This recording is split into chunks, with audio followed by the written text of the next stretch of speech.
something outside generally of the relationship, okay, number one, number two, or just escalates to a certain point where they make that decision.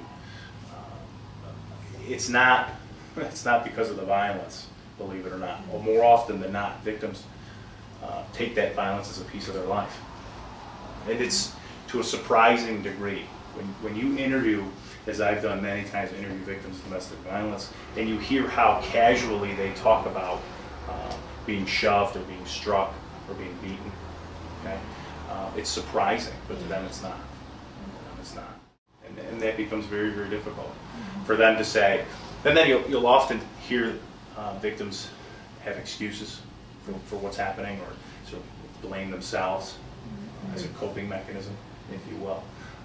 And that's, makes it very difficult for them to separate themselves from that situation. I've seen that countless times. As I said, I've seen that, but for one case, everybody else says, well, he's just like that in the morning, or he gets like that when he's drunk. He's not all bad. It becomes very, very difficult. Another item, another reality of one's situation is, people are weary of government being involved in their personal lives.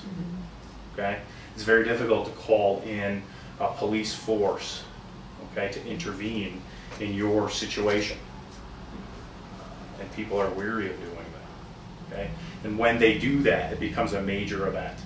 Whereas as a prosecutor, you're handling hundreds of these cases. You have to look at each individual case as an important event to that person's life, even if it's a very low-level charge.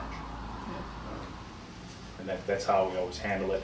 And frankly, even as a defense attorney, a person being arrested, now that I handle that side of things, I also have to respect the fact that it's a very important event in that person's life.